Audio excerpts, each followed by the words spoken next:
What is up, guys? It's your boy Dale, back with another travel vlog. This time, we're in Buenos Aires, Argentina, the land of tango, steak, and some seriously cool vibes.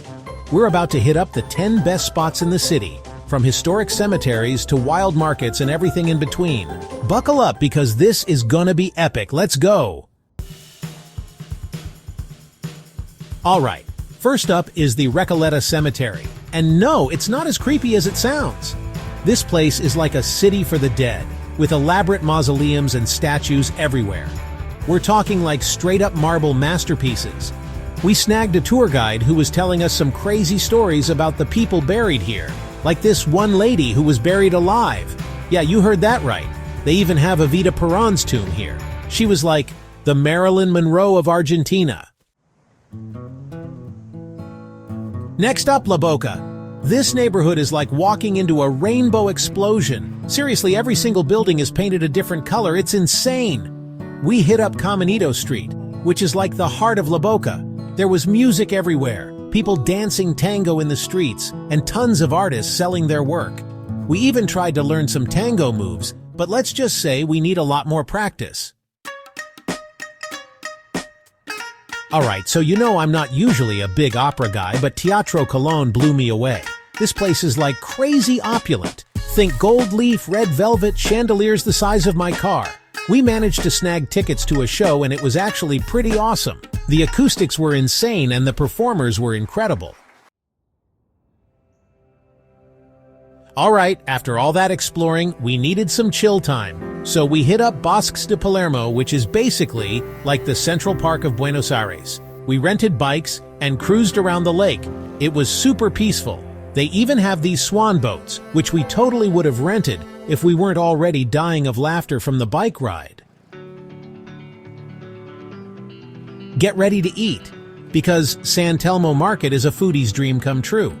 We're talking rows and rows of stalls selling everything from empanadas and choripan, which is basically like a chorizo sandwich but way better, to homemade alfajores, these dulce de leche cookies that are dangerously addictive. Of course, we had to try it all. No regrets. Plaza de Mayo is a must-see for any history buff. This is where all the major historical events in Argentina went down. We checked out the Casa Rosada, which is like the Argentinian White House, and learned about all the crazy stuff that happened here. It's pretty mind-blowing to think about all the history that's happened in this one spot. Alright, time to get our fashion on. Palermo Soho is like the hipster haven of Buenos Aires.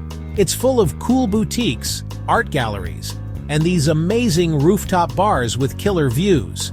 We spent hours just wandering around, checking out the shops and soaking up the atmosphere.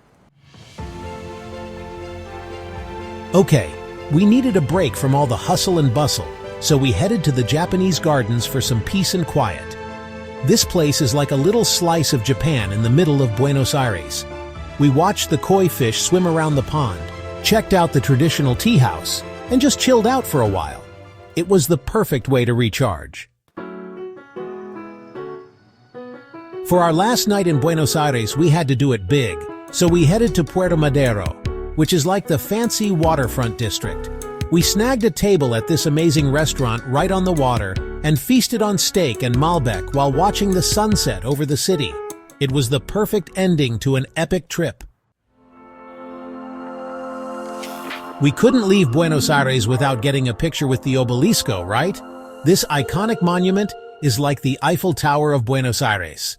We snapped a few pics, then took a stroll down Avenida 9 de Julio, which is one of the widest avenues in the world. And there you have it, the top 10 vacation spots in Buenos Aires. Whether you're a history buff, a foodie, or just looking to soak in the culture, this city has something for everyone. Don't forget to like, comment, and subscribe for more travel inspiration. See you in the next adventure.